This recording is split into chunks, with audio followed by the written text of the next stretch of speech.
જય શ્રી કૃષ્ણ મિત્ર, સ્વાગત છે તમારા લોકોનું આપણી યુટ્યુબ ચેનલમાં. જો તમે લોકો આ ચેનલમાં સર્વપ્રથમ વખત હોય તો ચેનલને સબસ્ક્રાઈબ કરી દેજો અને આ વિડીયો ગમે તો અન્ય લોકોને મોકલી લાઈક પણ કરી દેજો અને કોમેન્ટમાં જય શ્રી કૃષ્ણ લખજો.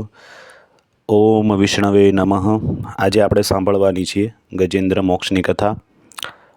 તો પ્રાણી પણ કેવી રીતે મોક્ષ મેળવી શકે છે એની કથા આપણે સાંભળીએ કે ભગવાને હાથીને કઈ રીતે મોક્ષ આપ્યું. કથા સાંભળીએ.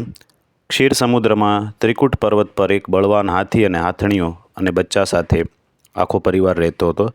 ઉનાળાની ગરમીમાં તે એક સરોવરમાં પરિવાર સાથે જળ ક્રીડા કરવા ગયો. હાથી જળ ક્રીડામાં તન્મય હતો. તે સમયે પ્રારબ્ધની પ્રેરણાથી એક બળવાન મગર આવી હાથીનો પગ પકડે છે. મગરની પકડમાંથી છૂટવા ગજેન્દ્ર ઘણા પ્રયત્નો કરે છે પણ છોડાવી શકતો નથી. હાથી સ્થળચર છે અને મગર જળચર પ્રાણી છે, એટલે બંને ખૂબ એકબીજાને પકડવાના પ્રયત્ન કર્યા. એમાં મગર હાથીને છોડતો નથી.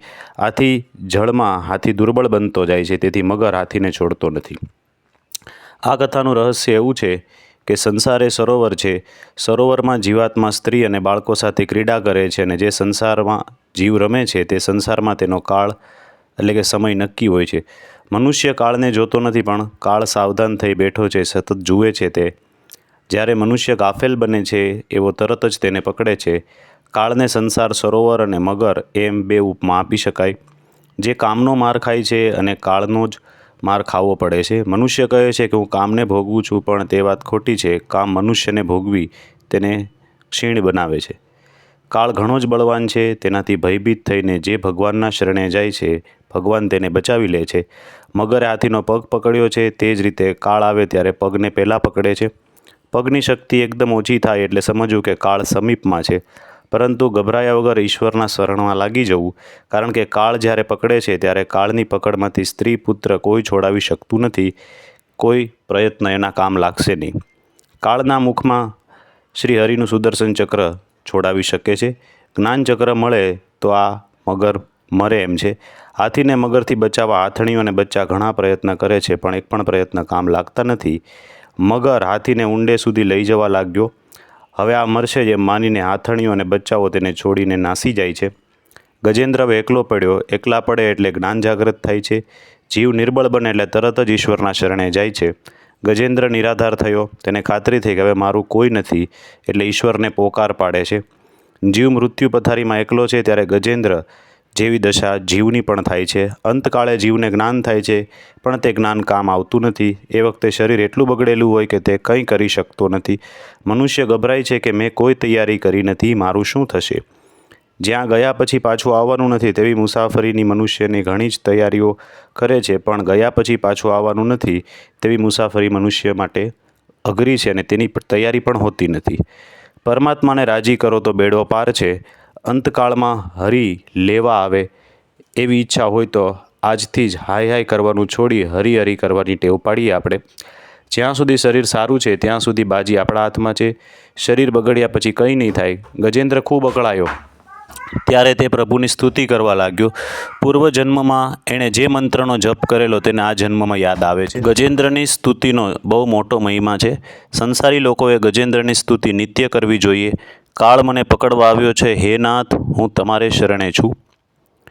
દેવતા અને ઋષિ પણ જેના સ્વરૂપને જાણતા નથી તો બીજા સાધારણ જીવ તમને કેમ જાણી શકે, તમારું વર્ણન કેમ કરી શકે. એવા દુર્ગમ ચરિત્રવાળા પ્રભુ મારી રક્ષા કરો. હું પશુ છું, કાળના પાશમાં ફસાયો છું. મારા જેવા શરણાગત પશુતુલ્ય અવિદ્યાગ્રસ્ત જીવની અવિદ્યારૂપ ફાંસીને સદાને માટે કાપી નાખવાવાળા અત્યંત દયાળુ તેમજ દયામાં કોઈ પણ દિવસ આળસ નહીં કરવાવાળા નિત્ય મુક્ત પ્રભુને હું વંદન કરું છું. તમારા અંશથી સર્વ જીવોના મનમાં તમે અંતર્યામરૂપી પ્રગટ રહો છો. સર્વના નિયંતા અનંત એવા પરમાત્માને હું વંદન કરું છું. ગજેન્દ્ર આ પ્રમાણે આદ્ર બનીને હરિની સ્તુતિ કરે છે. કાળ પકડે છે ત્યારે જીવ કેવો ગભરાય છે તે આ ગજેન્દ્રના ઉદાહરણને યાદ કરીને ગજેન્દ્રે જે ભગવાનની સ્તુતિ કરી હતી તેના પૂજાપાઠ કરજો. અંતકાળ સુધરશે, પરમાત્મા લેવા આવશે. ગજેન્દ્રની પ્રાર્થના સાંભળી નિરાધારના આધાર પ્રભુ દોડતા આવે છે. ગજેન્દ્રએ જોયું કે પરમાત્મા આવ્યા છે તો તેણે સરોવરમાંથી એક કમળ ઉંચકીને પ્રભુને અર્પણ કર્યું. તુલસી અને કમળ પરમાત્માને અતિ પ્રિય છે. કમળ પરમાત્માની નાભીમાંથી નીકળ્યું છે. તેમની પોતાની સૃષ્ટિ છે. બ્રહ્માજીની સૃષ્ટિનું નથી. સુદર્શન ચક્રથી ભગવાને મગરને માર્યો છે. મગર આ પહેલાં હુ નામનો ગંધર્વ હતો. દેવલ ઋષિના શાપને લીધે તેને આ ગતિ પ્રાપ્ત થઈ હતી. અત્યારે તે ભગવાનની કૃપાથી મુક્ત થયો છે. પૂર્વજન્મની અંદર આ ગજેન્દ્ર ઇન્દ્રદ્યુમ્ન નામનો રાજા હતો અને તે ધ્યાનમાં બેઠો હતો. તે વખતે અગસ્ત્ય મુનિ આવ્યા. રાજા ઊભા થયા નહીં એટલે મુનિને લાગ્યું કે રાજા મારું અપમાન કરે છે. તેણે શાપ આપ્યો કે તું જડ પશુની જેમ બેસી રહ્યો, તેથી તને પશુનો અવતાર મળશે. પૂર્વજન્મમાં ગજેન્દ્રે ખૂબ ભજન કરેલું અને ગજેન્દ્ર યોનિમાં તેને પ્રભુ યાદ આવ્યા એટલે મરણ એટલે અત્યંત વિસ્મરણ. મર્યા પછી પણ પૂર્વજન્મ આવતો નથી. જે સંસ્કાર અતિ દ્રઢ હોય તેને જ યાદ આવે છે.